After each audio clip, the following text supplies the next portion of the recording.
Assalamualaikum warahmatullahi wabarakatuh.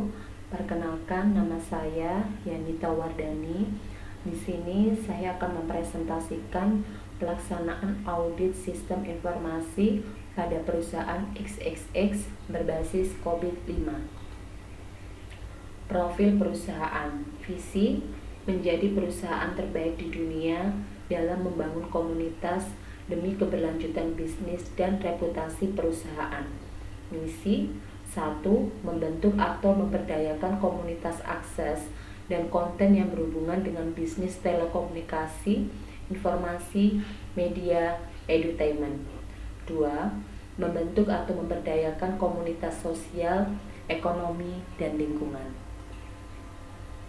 Latar belakang. COVID-5 merupakan standar komprehensif yang membantu perusahaan dalam mencapai tujuan dan menghasilkan nilai melalui tata kelola dan manajemen teknologi informasi yang efektif. COVID-5 menyediakan kerangka kerja IT governance dan kontrol objektif yang rinci bagi manajemen, pemilik proses bisnis, pemakai, dan auditor. Dengan memperhatikan segala aspek tata kelola teknologi informasi, mulai dari sisi people, skill, kompetensi, service, infrastruktur, dan aplikasi. Karena itu, COVID-5 sesuai dan dapat membantu dalam mengaudit tata kelola teknologi informasi dengan tidak terpusat hanya pada masalah teknis dalam teknologi saja, tetapi juga melihat sumber daya lain yang menjadi penggerak tata kelola teknologi informasi menuju tujuan organisasi. Tinjauan pustaka.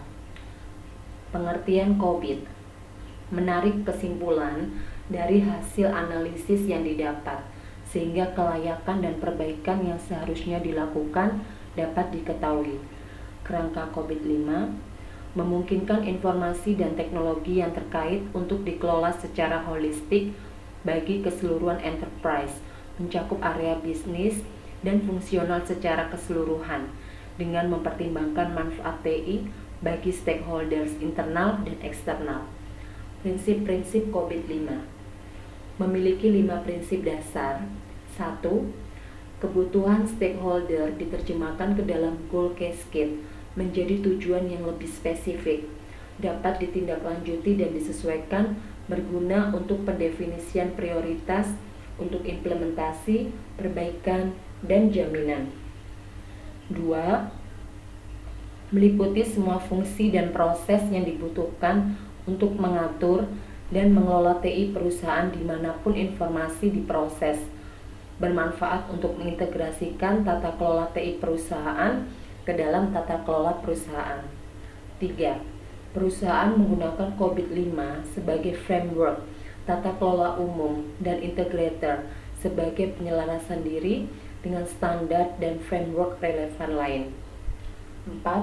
Memandang bahwa setiap enabler saling mempengaruhi satu sama lain dan menentukan apakah penerapan COVID-5 akan berhasil. 5. Governance adalah tata kelola yang memastikan bahwa tujuan perusahaan dapat dicapai dengan melakukan evaluasi terhadap kebutuhan, kondisi, dan pilihan stakeholder, menerapkan arah melalui prioritas, dan pengambilan keputusan terhadap arah dan tujuan yang telah disepakati. Manajemen berfungsi sebagai perencana, membangun, menjalankan, dan memonitor aktivitas-aktivitas yang sejalan dengan arah yang ditetapkan oleh Badan Tata Kelola untuk mencapai tujuan perusahaan. Domain dan proses pada COVID-5. 1 domain berasal dari governance dan 4 lainnya berasal dari manajemen. Domain yang berasal dari area governance of enterprise IT adalah evaluate, direct, and monitor. Sedangkan domain yang berasal dari manajemen of enterprise pada area plan, build, run, dan monitor. Domain deliver, service, and support atau DSS fokus pada aspek pengiriman teknologi informasi, proses, dan dukungan yang memungkinkan untuk pelaksanaan sistem TI yang efektif dan efisien. Diagram Raci.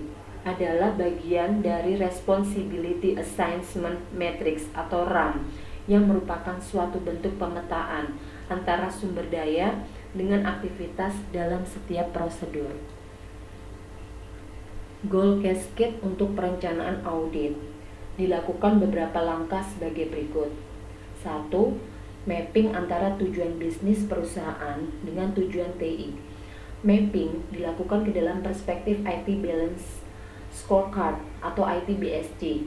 Jika hubungan keterkaitan antara tujuan bisnis dan tujuan TI sangat kuat, maka diberi tanda P yang berarti primary atau strong relationship. Jika terdapat hubungan antara tujuan bisnis dengan tujuan TI, tetapi hubungan tersebut tidak dominan, maka diberi tanda S yang berarti secondary atau medium relationship. Jika tidak ada hubungan sama sekali, maka dikosongkan. 2. Melakukan mapping antara tujuan TI dengan proses TI. Setiap tujuan TI memiliki masing-masing proses TI yang relevan. Setelah dilakukan mapping terhadap tujuan bisnis perusahaan dengan tujuan TI, selanjutnya dilakukan mapping tujuan TI dengan proses TI. Proses Capability Model. Berikut adalah penjelasan level dari proses Capability Model. Level 0 atau incomplete, proses tidak melaksanakan atau gagal untuk mencapai tujuan proses. Pada tingkat ini ada sedikit atau tidak sama sekali bukti evidence dari setiap pencapaian tujuan proses. Level 1 atau perform, proses diimplementasikan untuk mencapai tujuan bisnisnya. Level 2 manage, proses yang diimplementasikan dikelola, plan, monitor, and adjust, dan hasilnya ditetapkan dan dikontrol. Level 3 establish, proses didokumentasikan dan dikomunikasikan untuk efisiensi organisasi. Level 4 predictable, proses dimonitor, diukur, dan diprediksi untuk mencapai hasil. Level 5 optimizing, sebelumnya proses telah diprediksikan, kemudian ditingkatkan untuk memenuhi tujuan bisnis yang relevan dengan tujuan yang akan datang.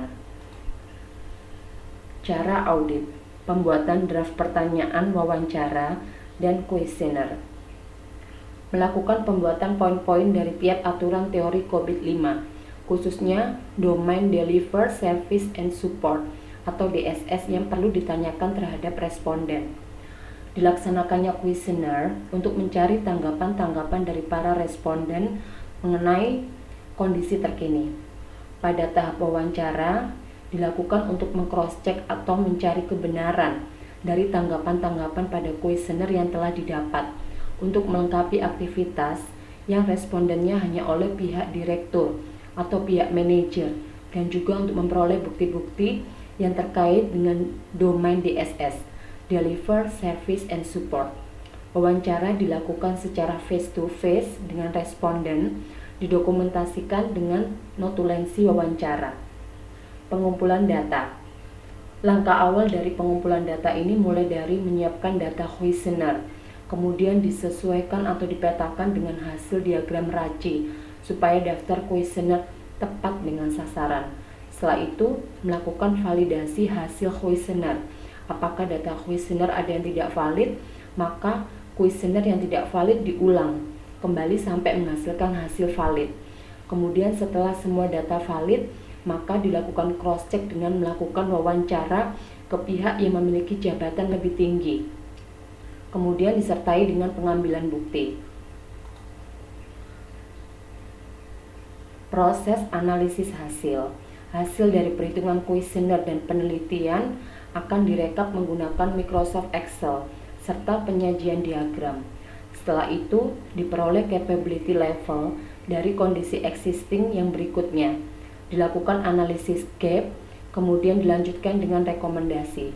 Dalam rekomendasi dapat dituliskan poin rekomendasi untuk satu subbab atau lebih, tergantung dari keterkaitan rekomendasi dengan subbab terkait. Penarikan kesimpulan. Menarik kesimpulan dari hasil analisis yang didapat sehingga kelayakan dan perbaikan yang seharusnya dilakukan dapat diketahui. Terima kasih.